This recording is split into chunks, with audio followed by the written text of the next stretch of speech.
All right, the CBS Sports game of the week. It is a battle in the Big Ten with Minnesota and Iowa. So they're clashing over yet another peculiar trophy, as we often see in the Big Ten. This time is the Floyd of Rosedale trophy. It's basically like a bronze pig. Iowa has won it 9 out of the last 10 years. Both teams have won 2 in a row. Both teams are 5-2 overall, 3-1 in Big Ten play, and top 30 in FBS in scoring defense. So Minnesota coming off the dub against Nebraska, and the Hawkeyes just beat Penn State. So let's get to it. A preview for that. We have Shehan, Jeyarajah, and Richard Johnson. Great to see you guys. Minnesota 1 win away from being bowl eligible. As mentioned, coming off that win over Nebraska, they were really able to contain that offense in Dylan Raiola. So Richard, I'll come to you first. Can they keep it rolling here? First of all, I had a bacon, egg, and cheese this morning, so Floyd is absolutely on my mind. But as far as Minnesota is concerned, great performance against Nebraska last week. Quite frankly, Nebraska's tackles just simply not good enough from an offensive line standpoint, and Minnesota feasted. Got Dylan Raiola on the ground. I believe it was 9 sacks in that game. Minnesota has put together a season that I think has been really good for them after kind of a sluggish start. Now, Cal has taken the world by storm with JKS, Jaron Chiavi-Sengopolatelli, so that's a tough one. And look, a lot of teams are going to perform against Ohio State like Minnesota did this season. But the key thing about their win over Nebraska was they finally got running back Darius Taylor rolling. Taylor had nearly 150 yards rushing, which is something they had missed. I thought that they really have needed him to step up this season, and he certainly did last week. Yeah, this is funny because this Minnesota team, you think of PJ Fleck teams, they've been defined by running the ball at a high level and aggressive defense.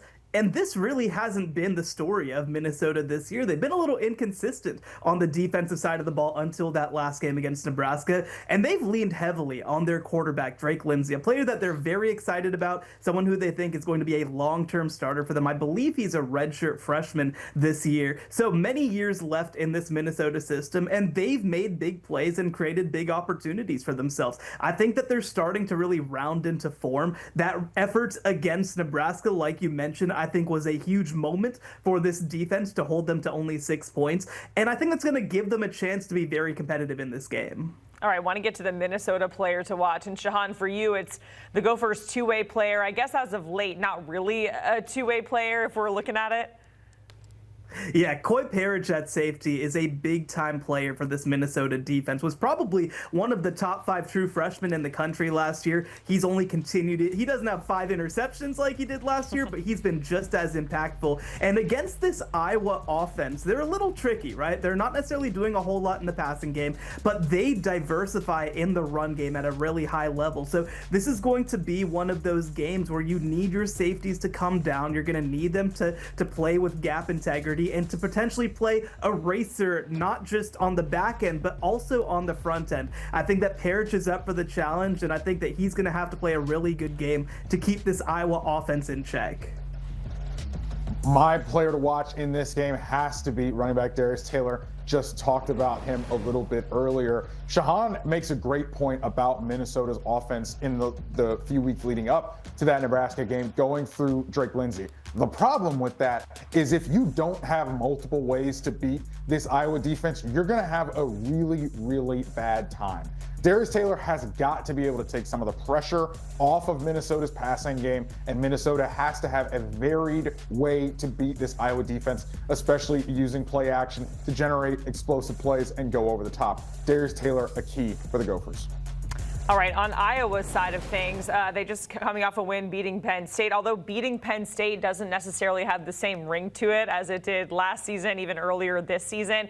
This is an Iowa squad that shows out versus unranked opponents very differently versus ranked opponents. But Richard, we just talked about this Minnesota team really coming into form here, right? So although technically they're not ranked, how is Iowa going to fare with this squad that is starting to come into form? Well, Iowa is always going to be a tough out. I mean, you look at some of the teams that they have left on their schedule, Oregon, USC. Indiana found out that this Iowa team is not a tough out. I mean, literally, Iowa took Indiana all the way to the wire in that game a few weeks ago. So Iowa is going to be extremely well coached. They are going to play extremely fundamentally sound.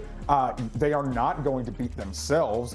You are going to have to, particularly against that defense, drive the ball 8, 10, 12 plays down the field. They're going to make you work for it, and they're going to make you execute. And at the end of the day, Iowa often feels like in an execution battle, they have the upper hand. And I think Kirk Ferentz's track record over the last few decades in this job proves that that's the truth.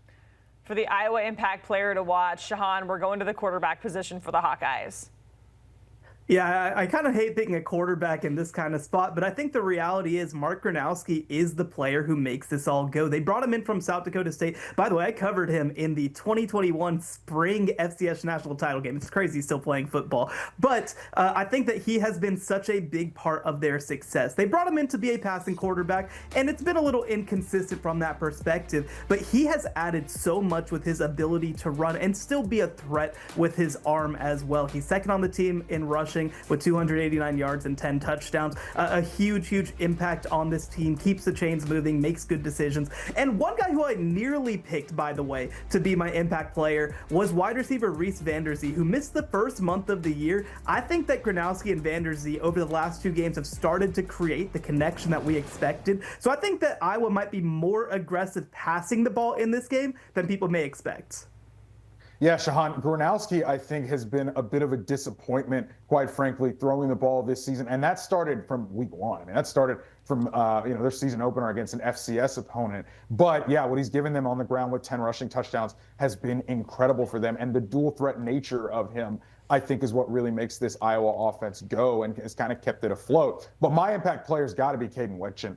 Because when you're trying to find one way to generate explosive plays, Wetchen is able to do that, and he's able to do that on special teams too. Return to kick in the Rutgers game, so they're able to get explosive plays in the third phase of the game with Wetchen. They'll bring him on some jet sweeps. They will find creative ways to get him the ball. He's a really exciting player and an exciting threat to have an explosive play.